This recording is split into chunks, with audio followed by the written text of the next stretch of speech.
Good morning, world. This is Steve Rao, the host of World Edition on IBMTV, International Broadcast Media Television. On IBMTV, we bring you great news from around the world, talk about sustainable innovations, and work collaboratively with other nations in the world and our listening audience on what we can do to emerge from this pandemic stronger and better than we were before. On that note, today I would be remiss if I did not begin my monologue with what we witnessed yesterday: justice being served in America. When George Floyd died after the 8-second chokehold with the knee on his neck by Officer Derek Chauvin, the American people witnessed a murder, a shocking, shocking death of an innocent black man who called for his late mother as he spent his last few minutes on this earth. It was a very emotional moment for all of us. Rallies, protests broke across America, and America was in shambles. And we've had other incidences occur over the last few weeks. Most recently, Dante Wright and others in Minneapolis and around the nation. But yesterday, in a courtroom, a jury delivered their verdict, and they found police officer Derek Chauvin guilty on all charges for manslaughter and murder. And as that verdict was announced, on the very spot where George Floyd took his last breaths, people marched there to the George Floyd Plaza. And there's been talks about having a memorial walkway or bridge or park in Minneapolis in honor of George Floyd. Today, we're going to talk about justice, whether this is a positive development in the American system of democracy and sends a positive image to the world that you cannot commit such an act and be set free. President Joe Biden said that this was one step forward, a giant leap forward in America's march for justice. I get emotional when I talk about it because when he met George Floyd's daughter, a man himself who overcame so much tragedy in his life, he told her that her father changed the world. And today, although he is in heaven watching over us, George Floyd has changed justice, has changed the country, and perhaps changed the world. Thank you for sharing these few moments with me as I delivered a heartfelt monologue. And today we will be discussing this verdict for a few minutes and what it means to all of us. On that note, I want to welcome Mark Lee, who will be running this show with me today as I apologize him as we emerge from COVID. The work life is starting to return to a new normal, which is taking my self out of my chair and having to actually drive to places. Oh, yeah. And Sasha Starr from Canada. Hello, good morning. Sorry for the emotion in that monologue, and I actually didn't prepare that monologue, but it came from the heart. Mhm. And I want to start with Mark Lee, who is a radio personality and a host of this show, a number of other shows, and also a black man. What this means to you, your family, what do you think this moment means for our country? And today we're going to talk a little bit about how we move forward, what kinds of changes we can make in the system.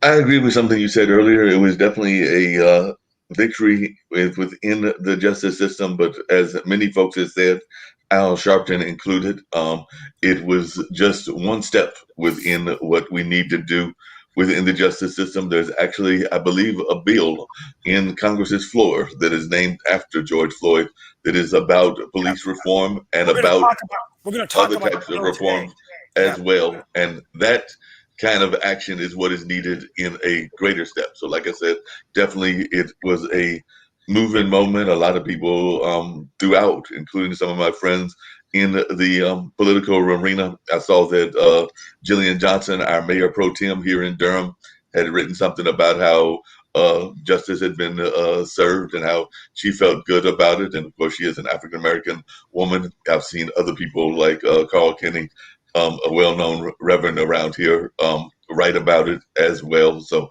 definitely, a lot of folks are happy with the outcome of the trial.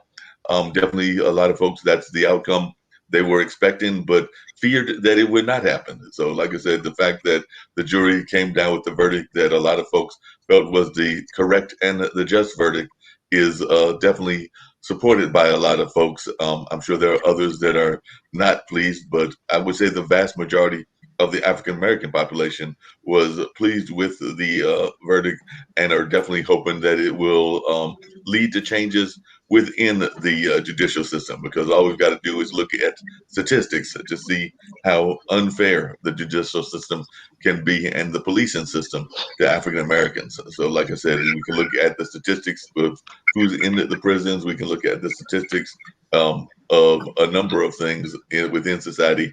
And of course, there are still incidences going on that happen regularly. I mean, even though this verdict did come down, there have been even incidences of police abuse, for lack of a better word, and everything that have happened as recently as, I'm sure there were some today, but there were definitely some that were yesterday.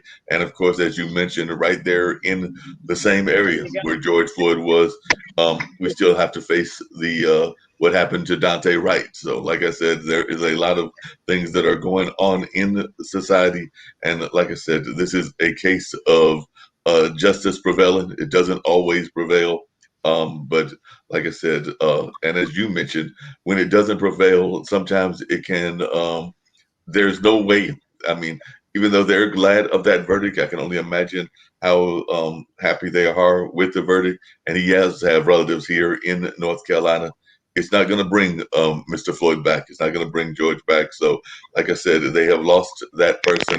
And the same can be said about the person that was recently let out of prison here in North Carolina after having served 45 years, I believe it was, for a crime that he did not commit.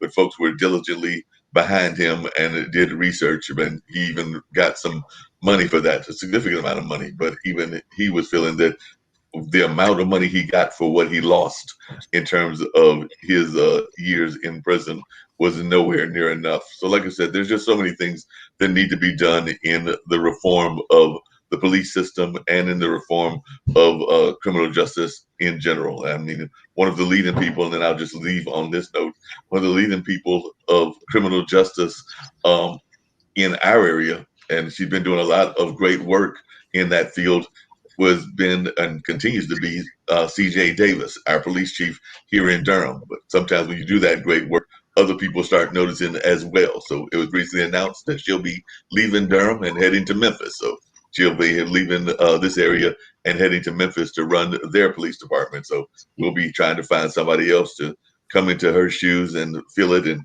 hopefully do as good, if not a better job than she was doing. Thank you, Mark. Sasha Starr, what are your thoughts about the verdict? Were you surprised, not surprised? What do you think the perspective is in Canada? Not surprised at all. The only thing is that it could be, most likely, it will be appealed, and then we'll definitely see how that works. Although I don't think that on the appeal there will be a lot of chances to overturn the judgment. I think it will stay at least for 2 counts out of 3 for sure, probably all 3 most likely. Now, speaking about all this phenomena about this case, you see, it is must be admit we must admit one thing, that it was recorded and shown to tens of millions of people. That's what makes the story of George is is some kind of unique, because if it wouldn't be for that, he would be just one of many killed, if you will, by police, and it would go just unnoticed. But because it was recorded, showed to tens of millions of people, that made it overblown a situation. While the most important thing out of it, because okay, the guy is killed, nothing will revive him. This guy will go to jail for whatever many so many years, nothing will change that either. Okay, so what is there to learn about why are we paying so much attention to that? I think the main point of everything what's happened is that people in United States have to learn how to obey police orders. You cannot go on if police tells you something to stay, you continue to resist police. Oh my God, how stupid it is. You're resisting to a much stronger, better prepared individual. Furthermore, armed individual with a gun. So you are taking now a huge risk of losing your life by resisting to police. Why people are talking about how to change the situation? Well, we have to provide better education. We have to provide equal opportunities. We have to provide this and that. Forget it all. Just start with the basic. Obey the police orders. At least you'll stay alive. You don't want to obey the police orders, then watch this recording of death of George. I think this is far the most important issue. I'm not aware that anybody even mentions that, but I do. Thank you. Fantastic. Shaquille, what are your thoughts about George Floyd? You always give me that mischievous smile down under driving the car. It looks like you're heading out. What is your thought about the verdict?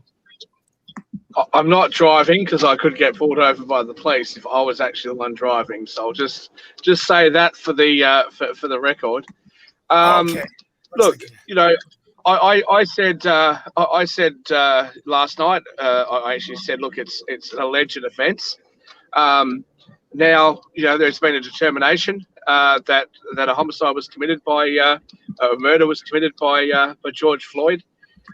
Just quickly as a side note before I answer your question, a lot of people outside the United States have asked me today, how can somebody be convicted of, you know, manslaughter, murder 3 and murder 2? Generally speaking, the prosecutors will charge multiple different charges for the same event, with different theories of what actually happened. And what will generally happen is if they're convicted of all of them, they will get rolled into one offence. The murder of the second degree in Minnesota, that is the equivalent of felony murder for a lot of states. So the guidelines are 12 and a half years, although he could face up to 40. I would also repeat some of the comments that were made by Mark and Sasha. I think that there's probably going to be an automatic appeal, and I think that the defence does have a couple of compelling points for the appeal about not being given a fair trial, and also the comments by Maxine Waters, especially with the jury not being sequestered, which I found quite surprising. But having said all of that, look, I would personally like to see whether or not there is a problem with how police are trained, not just in Minnesota, but around the United States and around Western countries. I think we have an opportunity here to, investigate that and see if we can reform and improve on police techniques. And I would hate to see that opportunity be lost because we're using Derek Chauvin as a scapegoat, and he's just a bad egg, and there's no problems with policing in general. I think that Black Lives Matter and many of the comments have been made by the mainstream media has really been about not just George Floyd, but just about how policing is done in general. And I think that we should examine that. In relation to the case, personally, from what I know about it, I'm no expert on the case. I haven't watched the entire trial. I don't know all the evidence. Personally, I actually thought that manslaughter, in some degree, I don't know what degree, but manslaughter I thought was probably a more accurate charge. But having said that, look, justice, I think, has been done here. I hope that appeases some of the people that have been very unhappy with the disparities in the law. But as I said, I think that we need to reform how policing is done. And I will just say, in relation to race relations, neither the prosecution or the defence actually brought up the fact that George Floyd was black and Derek Chauvin was white. And I actually don't think that Derek Chauvin behaved the way he did because George Floyd was not white. I think that he behaved that way because, you know, he was a bad egg. He was a bad apple in the police department. I think he's had a number of complaints about him before. So I actually don't think that was race motivated. And if it's not race motivated, well, that's probably a positive thing. Okay, great.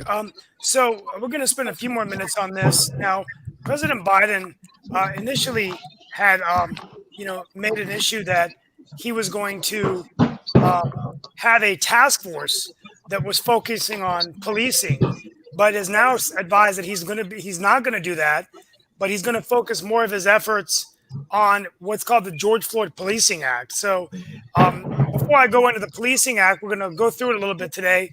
Do you all think that it's important that he actually has someone in the White House or a task force? I mean, there's task forces on healthcare, preventive healthcare, different kinds of task forces in all areas. Mark, what do you think?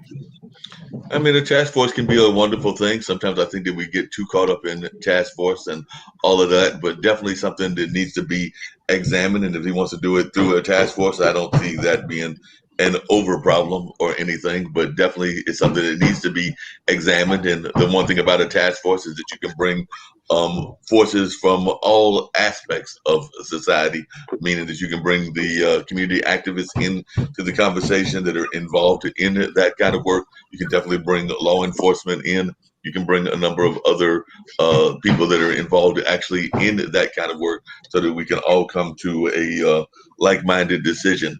And to come to a point that Sasha was making earlier, I can't speak for all of them, but I do know that there are several activist organizations here in the Durham area and throughout North Carolina that is actually one of their conversation points, is that they actually do have conversations with young African-American men, basically saying what you just said, which is how to respect the law officers when you are pulled and everything. And in some cases, they're even taught to give even more respect to the officers than, say, somebody that is a European American or some other kind of ethnicity, because of the history of the police and their reaction to African American youth. So like I said, there is actually in some cases in some of the bulletin points, and there was a time, and I probably still have it somewhere in my apartment, that I actually had a copy of some of the things that they said in terms of the documents. But that was one of the things that they said, was to have total respect for the law officers when they pull you over. And like I said, maybe even be a little bit overly deferential to the law officers, if that is at all possible, and everything based on some of the history. So definitely there are organizations. I know Spirit House is one here in Durham that does some of that work, and there are others as well. I want to add something. Excuse me. I want to add something that in its 100,000 years of history, humans became very adaptive and very skillful at survival skills. And obviously, they were avoiding fights with large animals who were dangerous, and then they were attacking animals who were smaller and easier prey, and so on and on. And in politics, obviously, you remember I said that story many times when Ireland declared the war on Soviet Union, and Brezhnev at the time, who was General Secretary of Soviet Union, he asked Prime Minister of Ireland, "How many tanks do you have?" He says, "We have 68 tanks." He says, "We have 25,000 tanks. And how many planes do you have?" He says, "Well, we have 95 planes." And he said, "We have 35,000 planes." There was a pause, and then Prime Minister of Ireland says, "Well, the war is cancelled." So what I'm trying to say, if you have a well-trained policeman who can overpower you, even if he wouldn't have a gun, he will just overpower you. Plus, he has a gun that may not only overpower you, but kill you. So you neglect 100,000 years of human history, and you are deviating from that and pick up most unfavorable and dangerous fight for your life. Why would you do that? That's my question. If I can just jump in there really quickly, that's part of the conversation, what you just said about the nature of what the military has or the nature of what the police have, because part of what I think the conversation will be with that task force is why do certain police forces have basically what amounts to military equivalent equipment and everything, because there are police forces around in the country that have tanks, that have a lot of other kinds of equipment, and it's not like they're rolling into Compton or rolling into Cabrini Green area of Chicago or rolling into like the Bronx with these equipments. And it's just a matter of, sometimes police forces like to get the newest toys and like to have the latest equipment. And sometimes that equipment is of excessive force type nature. So I do know that that's going to be some of the conversation that will go on within the talks about police reform is, do you necessarily need to have all of the latest shiny toys that are very militaristic in order to enforce basic laws and in order to rule over your citizens? Nick Mark, Paladiva. you're completely missing my point. My point is not the amount of ammunition that police force has. That's not my point at all. And I don't care whether they have the newest weapons or somewhat outdated weapons. They are still weapons. And it's what my point is. The resistance to police is the stupidest thing that a man can do. And I would say that even the fact of resisting to police has to be punishable. You cannot resist the police because police is there to enforce law and order and to actually save citizens. But it cannot continue to save citizens who resist it. So if you resist police, you are already outlaw by definition. You already outlaw. You are breaking the law by resisting to police, which is recognized and appointed the force of keeping law and order. This is where all has to go to square one. Forget about the task force and about all the niceties and discussing the morality of the ideas. It's just a simple fact. If you resist the police, you're outlaw. And then you're taking a risk to lose your life. And what's happened, what's unique about the George Floyd situation is that it was recorded and seen by tens of millions of people. That's why it made an extraordinary situation. If it wouldn't be for that, nobody would even talk about it. In next half an hour, everybody would forget about who it was, George Floyd, and so on. He was killed. He resisted the police. The end of story. But it was recorded. Sasha, I did miss your point. That's why I mentioned that people are actually doing the training and doing that from a civilian standpoint and things of that nature. So I did not miss your point at all. The other thing that I would say is that I heard one of the civil rights leaders, I forgot which one it was, make a very valid point, which is that, we've had a number of cases of folks that have actually been leaving or actually running away from the cops, whereas you had another incident of a European American that was actually walking toward the cops and actually shaking their hands with military style equipment. So that's why people are looking at the contrast between what is going on in society when you've got one individual that literally can walk in with assault rifles and shake the hands before he launches into his assault, and others have been killed while they have been running away. Their back was turned. They were heading in the opposite direction. Nick, what do you think about the George Floyd verdict? Well, the thing is, I thought there was a perplexed look on Chauvin's face when the verdict was read. Steve. And so I had to do some research and say, why is this guy so confused? And so the thing is, here's something very interesting that wasn't brought out by the media.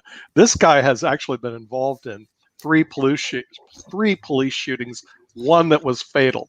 The first one, he received a Medal for Valor in 2006 for being one of several officers who fired on a suspect who pointed a shotgun at him.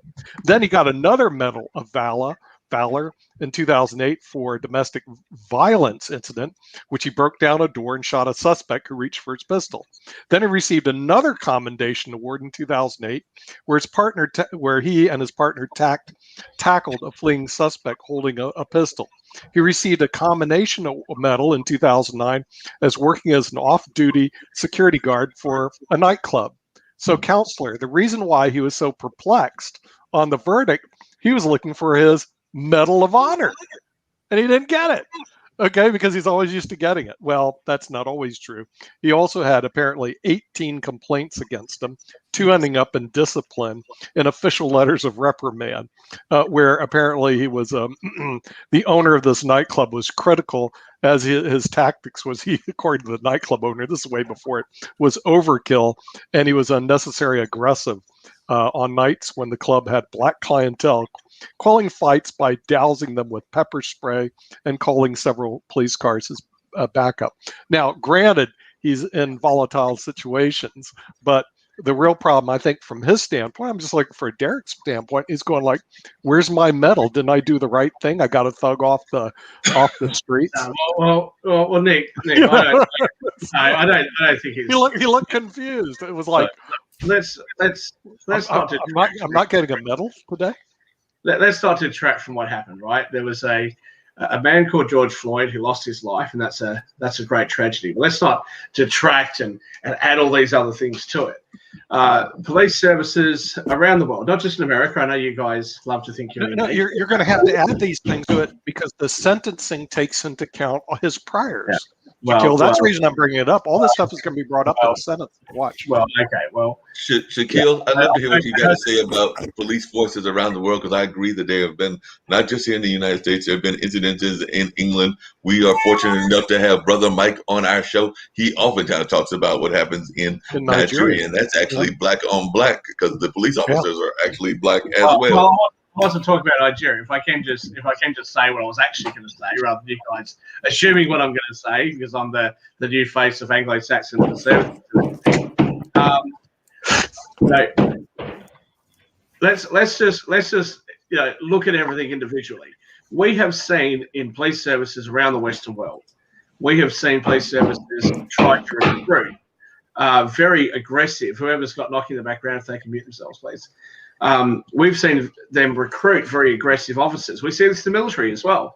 We see the military looking for very aggressive people, and to then try to attribute either systemic racism or racism on behalf of a particular officer who has done the wrong thing, I think that's a stretch.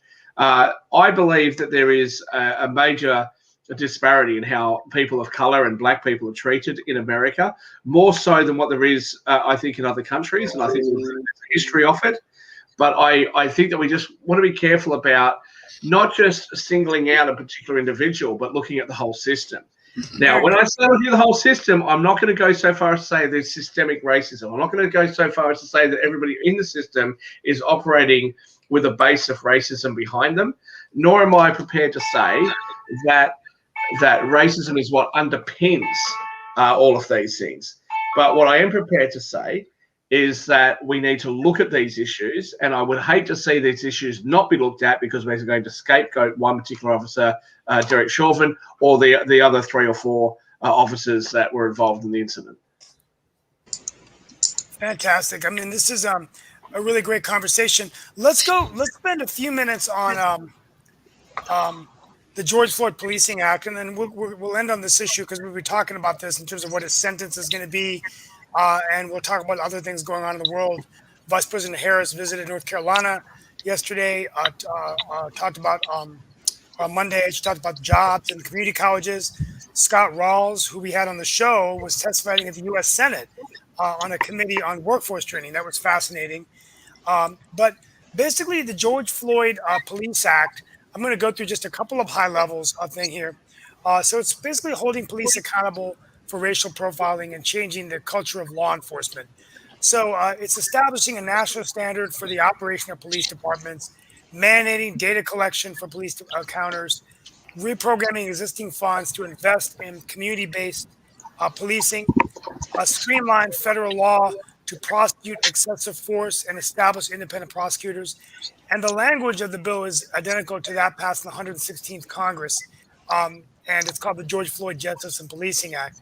And a couple of things. It prohibits federal, state, and local law enforcement from any kind of discrimination, racially, religiously discrimination, requires collection of data, bans chokeholds and carotid holds at the federal level, which I was surprised was not banned at the federal level, bans no-knock warrants in drug cases.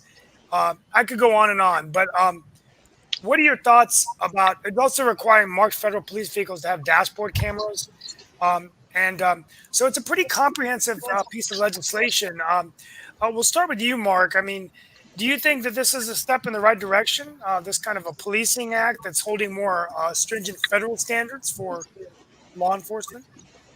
I think it's definitely a step in the right direction. I mean, definitely there needs to be some kind of universal kind of rules that are abided by all law enforcement. Definitely, we're seeing a lot of our local law enforcement that is already starting to enhance or enforce some of those rules, whether it's the dash cams, whether it's the no chokeholds, or whether it's a number of the other things based on what happened with George Floyd and all of that. So definitely it's a step in the right direction. I need to actually read it more intensely to see what some of the things that are going on are, and I'll probably also be getting in touch with my cousin who is a Georgia Bureau of Investigation officer to see how he feels about it and some of the ways that he thinks it is working. But definitely, a lot of times these incidents do happen in the heat of the moment. So some of the things that are there, that's part of what happens, that they are caught up in that kind of part of the training. And so you're having that adrenaline part that goes on as well. But there are things that can be done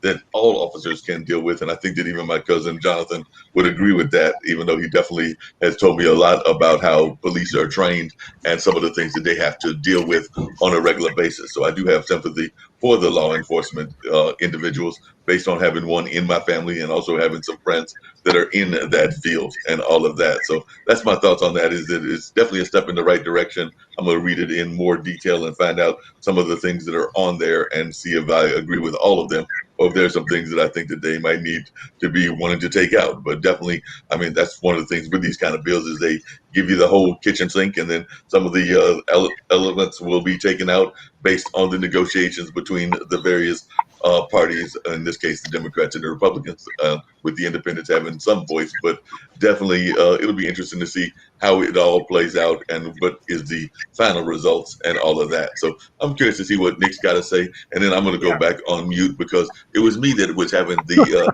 hammering above me and everything, and saws and everything else, because apparently the building above me, they're doing some sort of renovations. That's the great thing about our network, is that a lot of us are coming from our individual houses and our individual places. So there's no telling what little background noises we might get. Isn't that right, Nick? That is absolutely true, Mark. And the thing is, I saw something about defunding the police, which I think is incredibly stupid.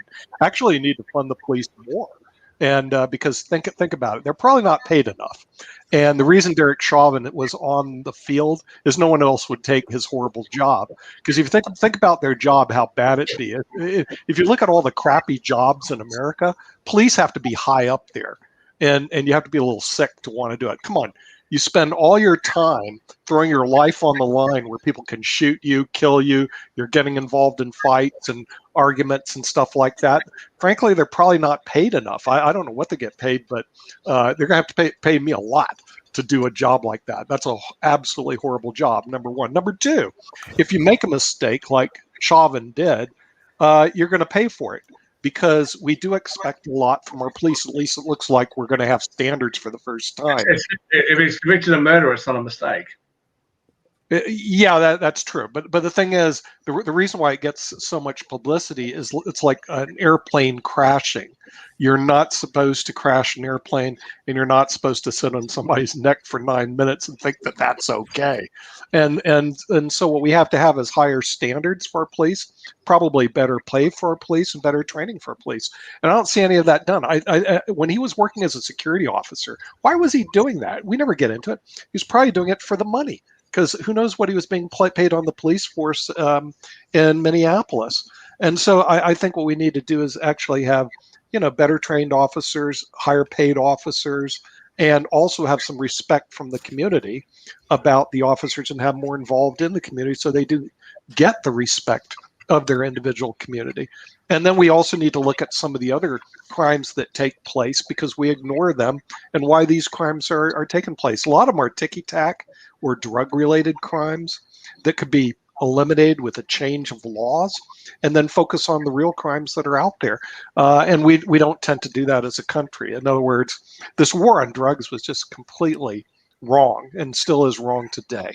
Sasha, sorry, didn't mean to cut you off, Nick. I just want to get Sasha. Sasha, what are your thoughts about the George Floyd Policing Act? And then we're going to go to Shaquille, and then we're going to move to some other issues. Nick, I wanted to ask you something. Is there a danger of providing additional training and education for police officers? Because once they will be better educated, they will quit their jobs and will do something else. Sasha, just train them in police-related action. Don't have them go to modern investing with Sasha, because if they learn how to invest and make money off that, they'll quit their police job. Don't do that. Yeah, no, that's okay.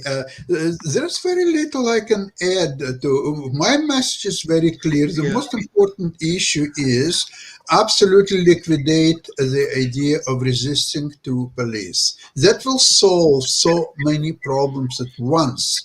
I even don't understand if you need additional police acts or any other things that we're trying to implement if the resistance to police would stop. Now, if it's not going to stop, then all these new police acts, they are meaningless, absolutely, because in case of the resistance, police will have, in several cases, no choice as to shoot and kill, by the way. So you can eliminate that just by stop resisting to police. That's my message. Hey, Sasha and Nick, this is actually for both of you and everything. I actually just looked it up, and it was based on Bureau of Labor Statistics and everything. And by the way, a lot of police officers have those side gigs, because I know some folks that are here in our both police force and our sheriff force that are working at some of the Latin clubs, working at some of the other nightclubs, working at even like our arts council, and working at a number of other places as a side gig. But the average annual salary of a police officer is $67,600, and in some places it's as much as $105,000. You go over there to like California and Alaska, where it's $87,870. So California is of last year was $105,220. So like I said, I don't think necessarily that they're doing all that bad salary wise, because I think that that's actually pretty decent. And I believe that that's just the salary. We're not talking about those side gigs, and a number of them are involved in side gigs like security gigs at banks and a number of other kind of things that they might be doing on the side. You know, a lot of people, and that actually gets in the makes some of the students upset, are doing also side gigs in our school system, because some of our resource officers are actual police officers and are actual sheriff officers as well. So that can be one of their side gigs as well. So definitely sometimes it's part of their regular day-to-day job, and sometimes it's a side gig. Absolutely. I mean, it's so let's go to so we've talked. So justice is served. We are going to be watching this very closely. It looks like President Biden is going to be focusing on getting this through Congress, and we see where it goes from there. Let's shift into Vice President Harris's recent trip to North Carolina. Where can I make a couple of comments as response to Nick? Sure, please, Shaquille. I'm sorry. And Mark. I'll just say, look, it's very difficult sitting here in Australia, and I've been to the United States. I've been to 26 or 27 of the states there, I think as a foreigner, as a documented alien, when I'm there, I think that I have a reasonable feel for the country. But I'm not going to understand all the issues. But certainly, I think that there are certain base premises that a person will have, and certain political philosophies that a person will have. My concern with the George Floyd Policing Act, there are things in the act that I agree with, but my concern is that it is based, just like most of the things the Democrats are doing right now, it is based just on skin color, just on ethnicity, just on race. And it ignores the fact that these things will happen not just to people of color. Now, I saw something on CNN fairly recently where they said, if this was people are saying, was it a murder, was it not? We need to examine the evidence. But if it was a white suspect, then there'd be no question it was a murder. But that wasn't the case in is it Anthony Timper? I can't quite remember his name. I think his surname is Timper, who actually called the police himself, and he ended up dying. He was a white guy. So, in relation to should they have body cameras, should they have dash cams? I think they should. But I also think, to be perfectly honest, that the superior courts and higher courts, the Supreme Court, etc., should have cameras there as well. And their rulings should really be accessible to the public so they can understand what's going on within the realms of the law. I do have a bit of a concern with overly vague and overbroad regulations. And some of the things I talk about is let's ban chokeholds. That's easy. That sounds fair enough from the outset. But if you're in a very extreme set of circumstances, that might be a way that you're trying to subdue somebody. MMA fighters use these sorts of techniques. If you're being attacked, or if you're worried that someone else is being attacked, I think this is very difficult. I think that the real problem with the law and any regulation or legislation that seeks to deal with these issues, it comes short with reality. And reality sometimes doesn't fit the black and white way in which laws are written. And also, frankly, Congress writes very, very clumsy laws. The Supreme Court has made these comments themselves. And I think that we just have to be very careful that we don't have a knee-jerk reaction. Something very tragic has occurred here. George Floyd certainly did not deserve to lose his life. But we don't want to have a reaction to that that's going to prevent the kind of law and order that we all need, in a wealthy Western society. And if you're going to have federal task forces to deal with issues affecting people of color, I would suggest that you have a federal anti-gang task force, because gangs are causing, I think, a much more significant issue and costing a lot more lives than what some of the police officers are. So these are all things that I think we need to examine. I think we need to have a very calm, collected conversation about, and not just a knee-jerk reaction to what's happened here. Shaquille, if I could just jump in really quickly and everything, and I know we want to go to that other issue, Steve, and everything, but the one thing I would add to what Shaquille is saying is a major problem. I mean, they're a major problem here in Durham. Our police chief is now moving to Memphis with gangs is definitely a major problem. I think there are some gang task force and there's some organizations that are working on trying to get more and more of our young people out of gangs and all of that. The other thing that I would add is that there is no doubt, and nobody can argue this, that there is a severe disparity in our legal system. Wi-Fi issues. He's having some Wi-Fi issues. Just in response to what Mark was saying, I'll just very quickly say, yes, there are disparities with the legal system, and I think the people of colour do disproportionately suffer because of it. However, is that because of systemic racism, or is it because of other issues? I tend to think that the legal system, again, around the world, it's not just an American thing, around the world, the legal system tends to work better for people who have the money and the knowledge and experience to be able to navigate the legal system. I think that people who are struggling financially will suffer. And if there is a disproportionate amount of people of color who are struggling financially, then you're going to see disproportionate results. So, I don't think that's necessarily color related or race related. I think that's just a failure of the system, and it's something that we need to look at. We need to look at helping people to have opportunities and to try and get more equality. But I don't think that when we look at these issues in and of themselves, that we should just focus on the actual situation rather than the broader issue.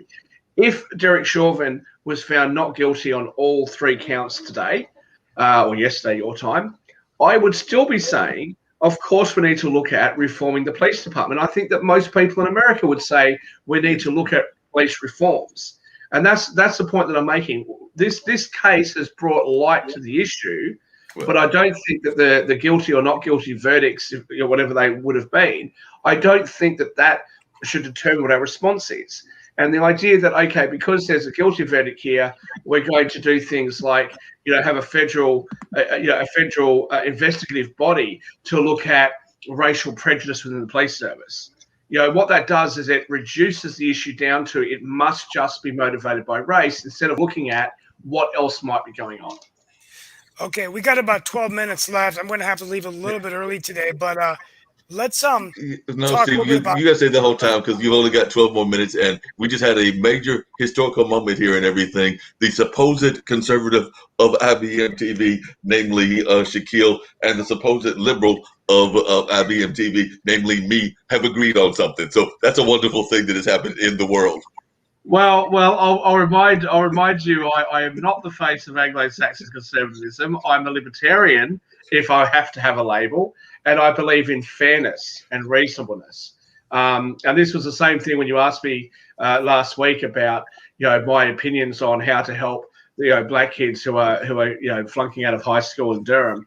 I don't understand the issues there because I'm not familiar with Durham, but I believe that we should deal with poor people regardless of their skin color, not deal with, okay, they're black, so let's have blanket rules for all black people, because when you do that, you ignore the poor white people in Little Rock, Arkansas, or West Memphis, Arkansas, and you end up helping the children of athletes and actors in Beverly Hills.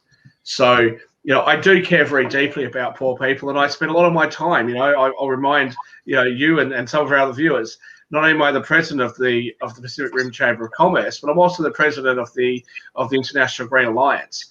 I've been to the United Nations. I advocate for human rights. I've dedicated a lot of my time and a lot of my personal money to trying to make a difference to people who are poor. And I just think that we need to look past just colour, because you look at some Eastern European countries, there's some very, very poor white people who are going through absolute hell. And I think that they deserve the respect and the help that we can give them in the West. And we don't give them that when we focus on things in our own countries and we focus on disparities that may not necessarily be just based on colour. We got one question from Kimberly Calhoun, and we wish her all the best right now. She just wants to know, and this is a great question, I was actually thinking about it, is why didn't they just leave him in the back seat until he calmed down rather than pulling him out of the car and putting a chokehold in his neck? That's such a basic question. I mean, I guess that's why he was convicted for murder, but any thoughts on that, anybody? Why? I mean, I guess that just comes down to basic police training, right? Mm-hmm. Yes. I think, and again, I'm no expert on this particular case. I haven't, I say openly, I haven't looked at the whole case. I haven't looked at all the evidence and watched the entire trial. Thank you, Kimberly, for the question. It's great to see you watching. Look, I don't think that it was necessarily his decision to bring him out of the vehicle. And I also will just make note that they did try to call an ambulance, or what do we call it, the fire department, fairly early on. I don't think they just put him in a chokehold either. They brought him to the ground. Derek Chauvin put his knee on George Floyd. There was a little bit of conjecture in the trial. Was it on his neck? Was it on his back? Was it on his shoulder? That sort of stuff. I will say, at the risk of being flamed and cancelled, I don't actually think that Derek Chauvin, thought that he was going to kill George Floyd. Who would do that in front of people with phones recording it? I don't think that he actually thought he was going to kill him. He may have been reckless. He may have been negligent. He may have, murder too in Minnesota. That's felony murder. He may have been motivated by other factors. But if somebody is telling you that they're claustrophobic, they're having a whole heap of other issues, you probably would want to bring them out of the vehicle and try to assess what's going on.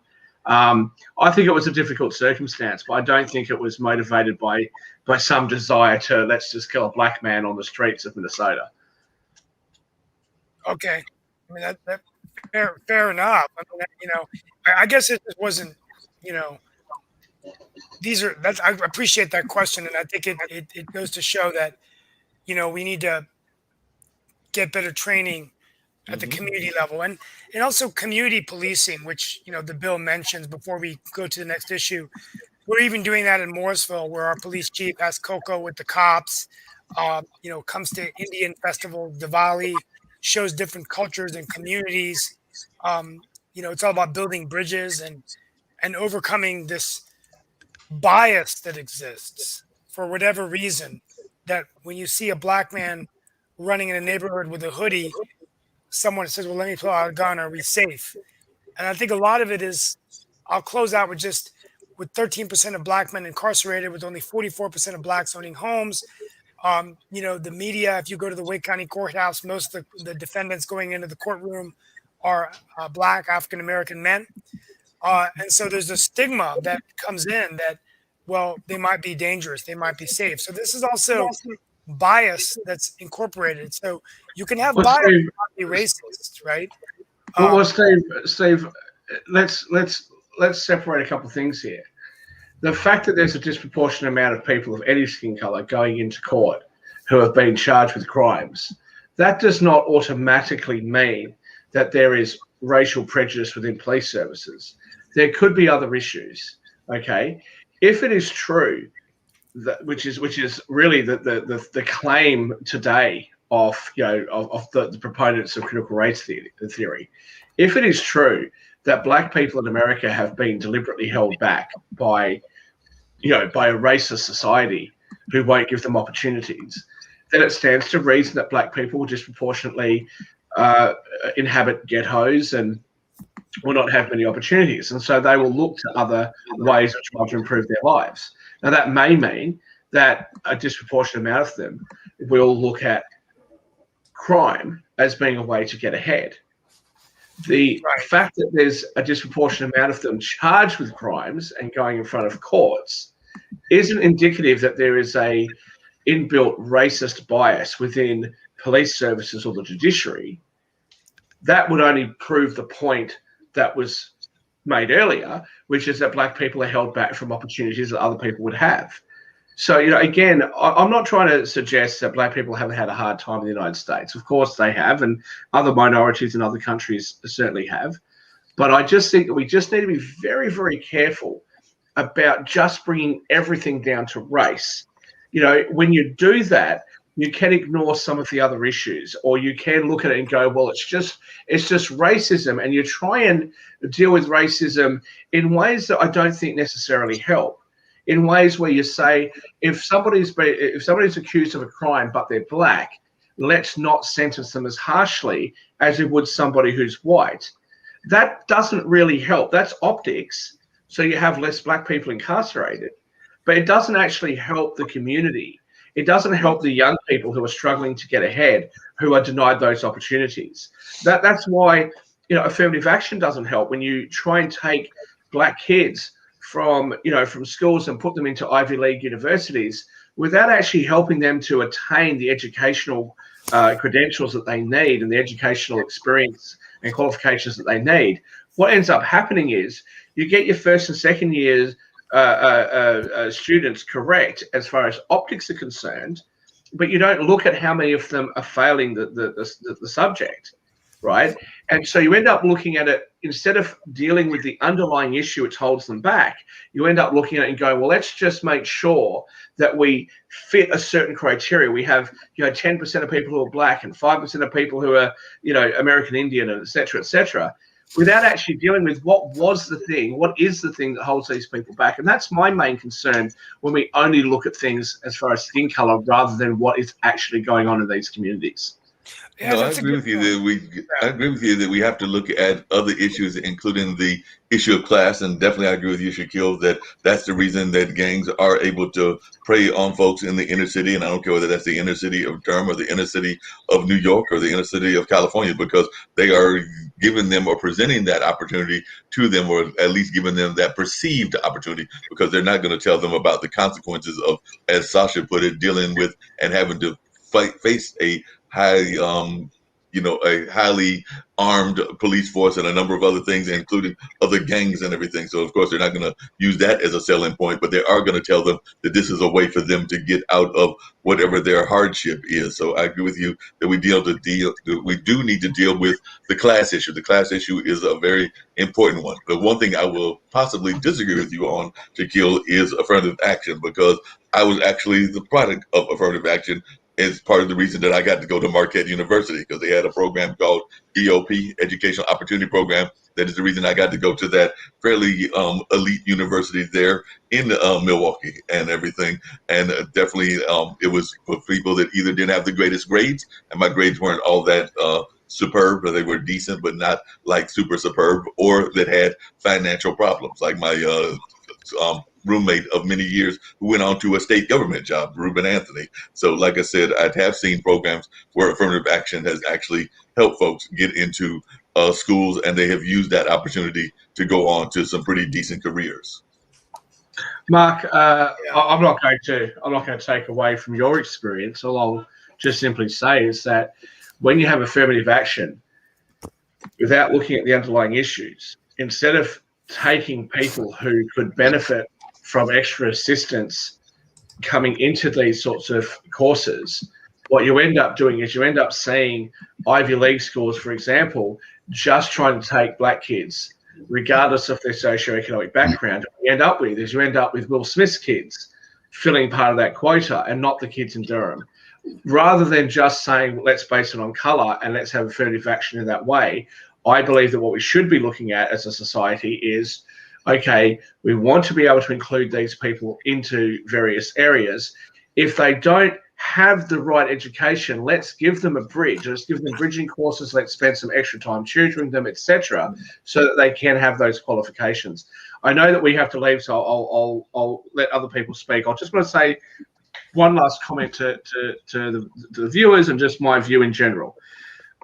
I would say to white people, spend the time understanding. If you care about people of color, and you care in the United States predominantly about black people, spend the time understanding and talking to people about what it is that they need, rather than just assuming that what one black person needs is what every black person needs.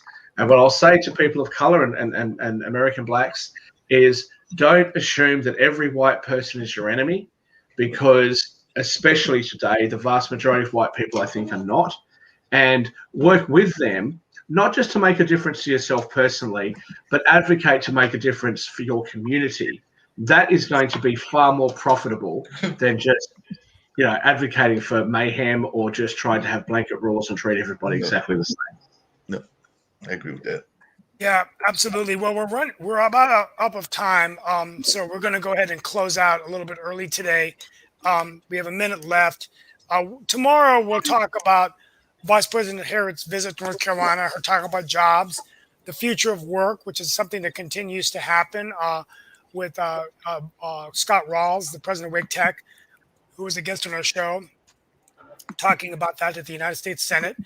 And we'll talk about the continued discussion of Afghanistan and other things in the world as we end Friday with Bill Back. We have reached out to NC Riot to have them come and talk about the Internet of Things. And tomorrow we'll be focusing a little bit on climate change.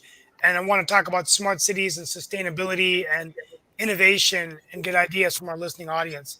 On that note, we lost an American public servant, Walter Mondale, the former Vice President of the United States. He died at the age of 93. We pray for him and his family, and we thank him as a service to the nation, both as the United States Senator and serving at the side of Jimmy Carter as the Vice President. We all remember when he was debating Ronald Reagan, and Sam Donaldson asked Reagan the question of whether his age would be a factor in his reelection. President Reagan, in that folksy actor style, said, "You know, I have always agreed that I would never exploit the youth and inexperience of my opponent." And Walter Mondale laughed, and the room broke out into thunderous applause and laughter. But they said it was that moment where Ronald Reagan convinced the American people that he was just the man for the job again. But I'll never forget Walter Mondale for having a good sense of humor on that light. And Queen Elizabeth, happy birthday, a young, sprightly 95. First birthday alone without Prince Philip. Thank you so much. And we will be back next week, tomorrow, for another edition of